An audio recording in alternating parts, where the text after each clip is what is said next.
L'Italie entre en guerre persuadée que les chars ne décideront jamais du sort d'un conflit, puis découvre trop tard que l'acier, le feu et la mobilité dictent désormais la loi du champ de bataille. Lorsque Rome déclare la guerre en juin 1940, ces divisions blindées existent déjà sur le papier, mais leurs chars appartiennent à un autre âge, à une autre logique et presque à une autre guerre. L'histoire commence bien avant la Seconde Guerre mondiale, dans les montagnes de la Première.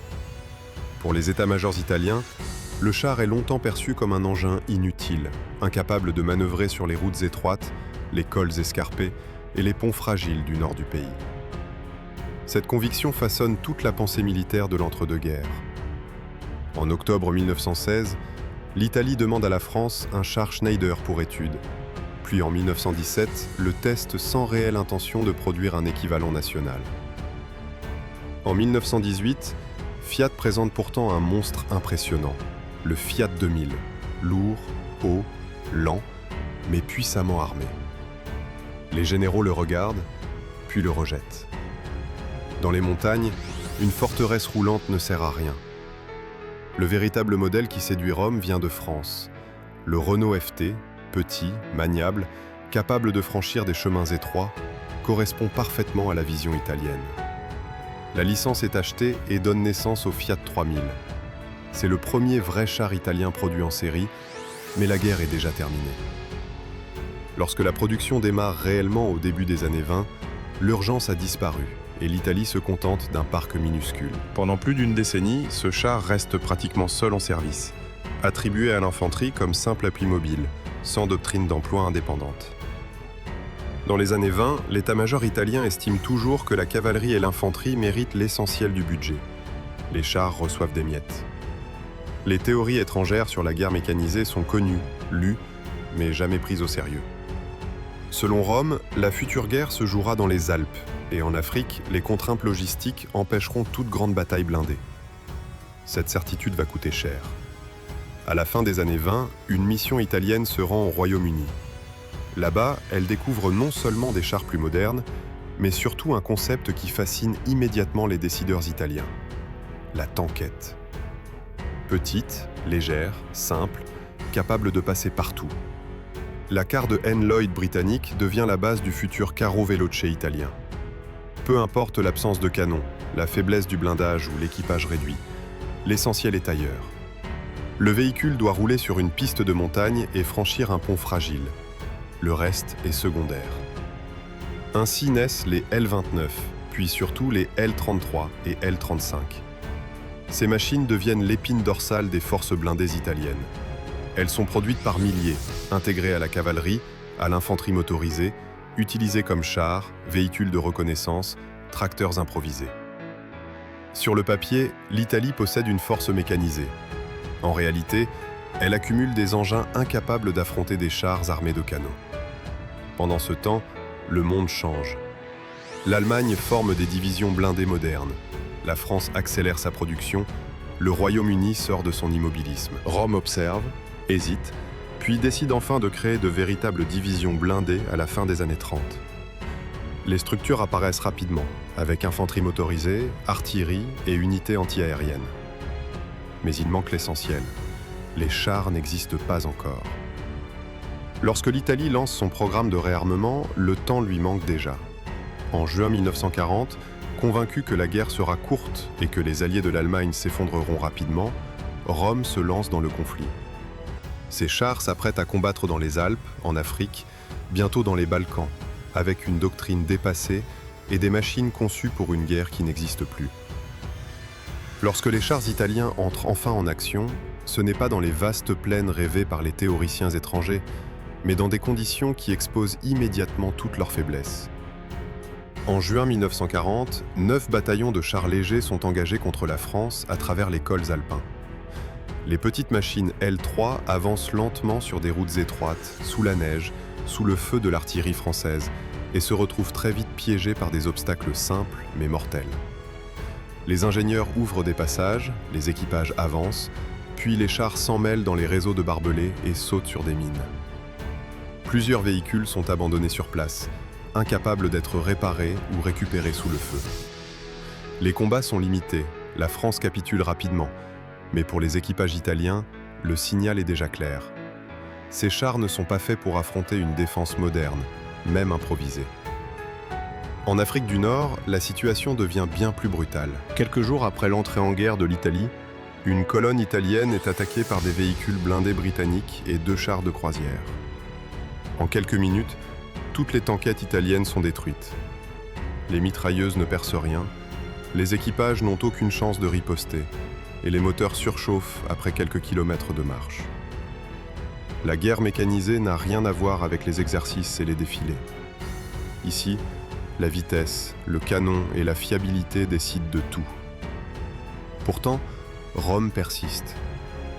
Les divisions blindées nouvellement créées sont engagées avec ce qu'elles ont sous la main. En Grèce, les chars légers accompagnent l'infanterie sans subir de pertes catastrophiques, mais sans obtenir le moindre succès décisif. En Yougoslavie, la résistance est faible et masque encore une fois les limites du matériel. Cette illusion ne dure pas. Dans le désert, chaque défaut devient une condamnation. Les filtres s'encrassent, les transmissions cèdent, les équipages manquent de pièces de rechange et les chars tombent en panne bien avant d'atteindre le combat. Sur le front de l'Est, l'expérience est tout aussi révélatrice. Les unités italiennes engagées n'affrontent presque aucun char soviétique, mais les longues marches et les franchissements de rivières suffisent à décimer le parc.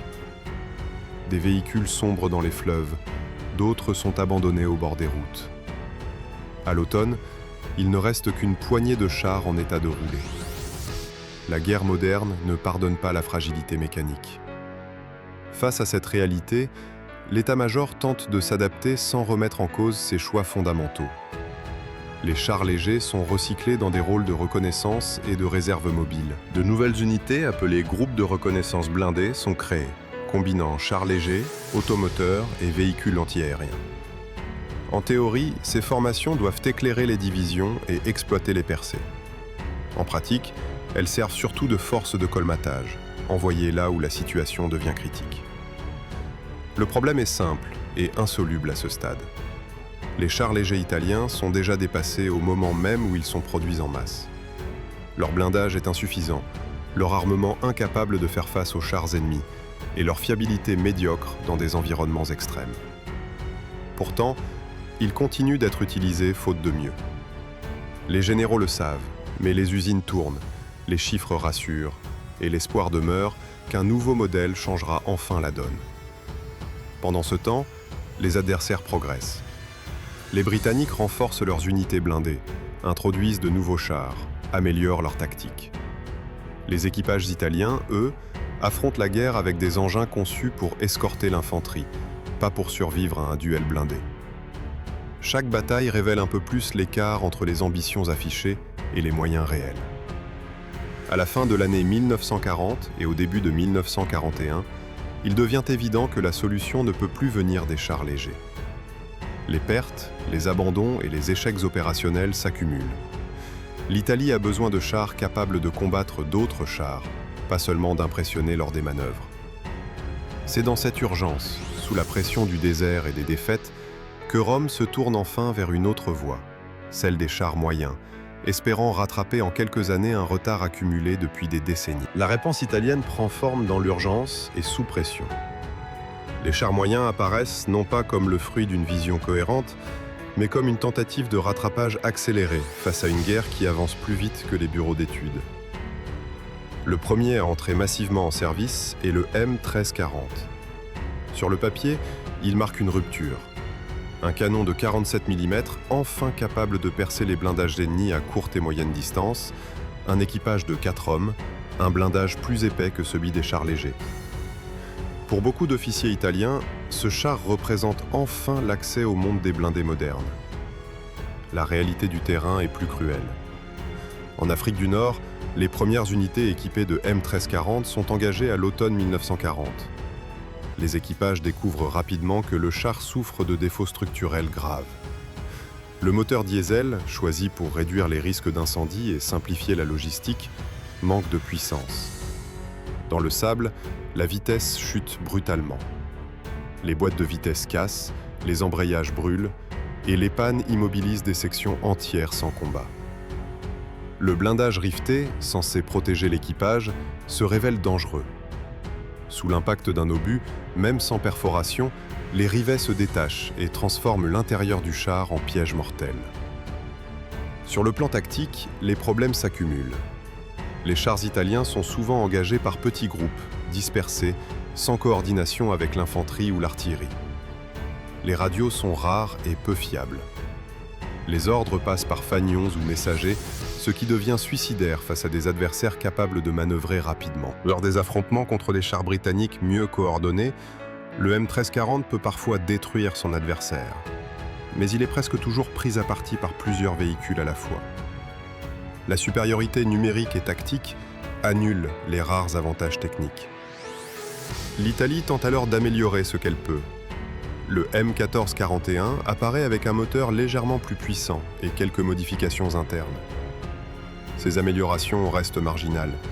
Le char demeure lent, fragile mécaniquement et mal adapté à une guerre de mouvement. Les équipages, pourtant expérimentés et courageux, doivent souvent abandonner leurs véhicules, faute de carburant ou de pièces. Dans le désert, un char immobilisé est un char perdu. Les combats de 1941 montrent cependant une chose essentielle. Lorsque les chars italiens sont correctement employés, intégrés à une défense préparée ou soutenus par l'artillerie, ils peuvent infliger des pertes sérieuses. À plusieurs reprises, des positions britanniques sont surprises par la précision du canon italien et par l'audace des équipages. Mais ces succès restent locaux, isolés, et ne compensent jamais les pertes accumulées ailleurs. La guerre moderne exige de la constance, pas des éclairs sporadiques. Pendant ce temps, la situation industrielle devient critique. Les usines italiennes ne peuvent pas produire assez vite, ni assez bien. Chaque amélioration demande du temps, des essais, des matériaux qui manquent. Les blindages restent insuffisants face aux canons ennemis de plus en plus puissants. Les chaînes de montage livrent des chars déjà dépassés au moment où ils rejoignent le front. Le fossé technologique continue de se creuser. L'état-major comprend alors que le problème ne se limite pas au char lui-même. La doctrine blindée italienne reste confuse. Les chars sont vus tantôt comme soutien de l'infanterie, tantôt comme force autonome, sans jamais trancher clairement. Cette hésitation se paie cher sur le terrain. Les unités blindées manquent de liberté de manœuvre, les commandants hésitent et les occasions sont perdues. Face à des adversaires qui ont fait du char l'outil central de la bataille, l'Italie reste prisonnière de compromis. Pourtant, l'abandon n'est pas une option. Les combats se durcissent, les fronts s'élargissent et la pression ne faiblit pas. Les ingénieurs italiens travaillent déjà sur de nouveaux modèles, plus lourds, mieux armés, censés enfin rivaliser avec les blindés ennemis. Mais chaque mois qui passe coûte des chars, des équipages et des positions. La question n'est plus seulement de savoir si ces nouveaux chars seront meilleurs, mais s'ils arriveront à temps pour changer quoi que ce soit sur le champ de bataille. Les projets de chars plus puissants prennent enfin une forme concrète, alors que la situation stratégique de l'Italie se dégrade rapidement. Les ingénieurs savent que le temps manque et que chaque compromis risque d'être fatal. Le char qui doit incarner ce sursaut est le P40. Sur les plans, il semble répondre aux critiques accumulées depuis le début du conflit. Le blindage est plus épais et incliné, le canon de 75 mm promet enfin une capacité anti-char crédible, et la silhouette générale évoque les standards étrangers les plus récents. Pour la première fois, l'Italie espère aligner un char capable de se mesurer frontalement à ses adversaires. Mais cette ambition se heurte immédiatement à la réalité industrielle. Le moteur prévu n'est pas prêt, puis il s'avère peu fiable. Les transmissions supportent mal le poids accru du véhicule. Les essais se prolongent, les modifications s'enchaînent, et chaque correction en entraîne une autre. Pendant ce temps, les combats continuent sans attendre. Lorsque les premiers exemplaires sortent enfin des usines, la guerre a déjà changé de visage. Les fronts sont instables, les ressources manquent, et la supériorité aérienne ennemie complique chaque déplacement. Le P40 arrive trop tard et en trop petit nombre. Certains chars sont livrés sans moteur définitif, d'autres sans équipements essentiels. Des unités reçoivent des véhicules qu'elles ne peuvent même pas engager immédiatement. L'ironie est cruelle. le char le plus abouti jamais conçu par l'Italie, entre en service au moment où le pays n'a plus les moyens de l'exploiter pleinement. Les équipages qui le découvrent constatent ses qualités, mais aussi ses limites. La fiabilité reste fragile, la maintenance complexe et l'entraînement insuffisant pour tirer parti de ses capacités. Parallèlement, l'Italie mise de plus en plus sur une autre solution, née de la nécessité plus que du choix. Les canons automoteurs deviennent l'épine dorsale des forces blindées restantes. Montés sur des châssis de chars moyens, ils portent des pièces de 75 ou de 90 mm capables de détruire les blindés adverses à distance. Plus simples à produire, plus faciles à entretenir, ces engins compensent partiellement l'absence de chars modernes en nombre suffisant. Sur le terrain, ils se révèlent souvent plus efficaces que les chars eux-mêmes, surtout lorsqu'ils sont bien camouflés et employés en défense. Dans les combats de l'année 1943, ces automoteurs infligent des pertes sérieuses à des unités ennemies confiantes.